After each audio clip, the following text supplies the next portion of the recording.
Je pleure pour que le gouvernement essaie un peu d'arranger. Et puis, on fait aussi appel aux ONG de nous aider parce que ce n'est pas vraiment facile. L'enfant pleure, il n'y a pas de suivi. Nous sommes laissés, nous sommes abandonnés à nous-mêmes. L'État nous a laissés et on appelle à l'aide parce que ça ne va pas. On a les enfants qui pleurent, on ne dort pas paisiblement, on te chasse ici, on te chasse là-bas. C'est pas vraiment beau à voir, alors que tu as vécu paisiblement toute ta vie. C'est avec ces mots, empreints de beaucoup de colère et de tristesse, que cette mère d'enfant envoie un cri de détresse au chef de l'État, son Excellence Paul Biya, qu'elle appelle de tous ses voeux à mettre un terme au calvaire que vivent les enfants de Dikolo depuis les casses du 14 mai 2022. C'était à la faveur de la conférence de presse tenue ce 24 août 2022 au restaurant La Fringale, logé à quelques mètres seulement du site de la honte, tout un symbole. Notre sensibilité à tous nous conduit à nous arrêter un moment pour une réflexion et nous poser la question de savoir comment peut-on en arriver là, à quelques jours de la rentrée, au moment où nous serions attendus à ce que l'État, puisque c'est son rôle, accorde au moins un minimum de respect dans les valeurs qui sont les nôtres à tous à travers le monde, c'est-à-dire le droit au logement.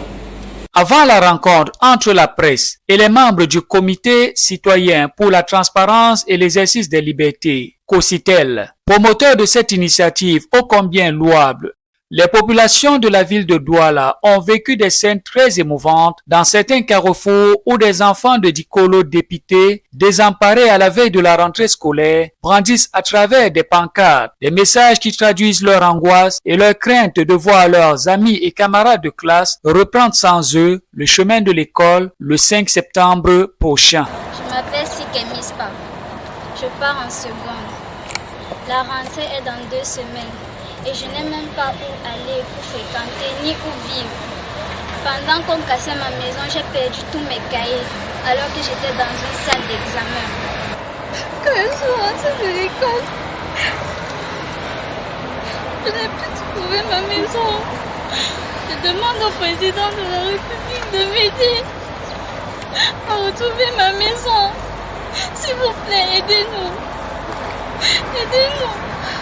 La voix la plus autorisée restera-t-elle insensible à cet appel? Sinon, qui pour venir en aide à ces enfants devenus des SDF et désormais sans repère, eux qui ne demandent qu'à jouir de leur droit fondamental qui est l'éducation? Qui pour soulager la souffrance des victimes de la barbarie de quelques prédateurs fonciers sans cœur? Seules les âmes de bonne volonté sont là pour assister, encourager, soutenir ces familles et ces enfants qui sont dans la rue. C'est dire si la mobilisation de la communauté Sawa et les multiples appels de certains leaders d'opinion sont tombés dans les oreilles de sourds. Et même la commission ad hoc mise sur pied par le gouverneur de la région du littoral, qui a suscité beaucoup d'espoir, tarde à rendre sa copie. Toute chose qui n'est pas de nature à apporter la sérénité chez les victimes. Moi j'ai entendu que par exemple, il y a eu des irrégularités ou des choses anormales qui ont été constatées, mais qu'à un moment ou à un autre, dans la commission, on n'a pas voulu les mettre. Ou bien on a, etc. Donc, quelle réalité, quelle bonne chose voulez-vous attendre de ce genre de schéma?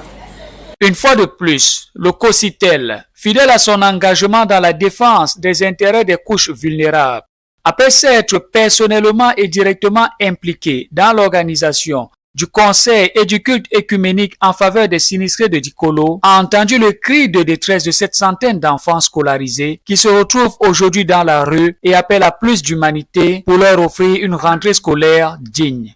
We know that children of today are going to be adults of tomorrow. I was a child too. I am a mother. He is a father.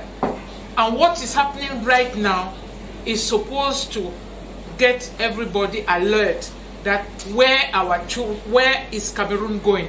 Where are we going to be with our children tomorrow? Because we won't be here. So if those children are crying for their homes, they are crying for their books, and they are crying that they don't have anywhere to live, they don't have books, it is very legal.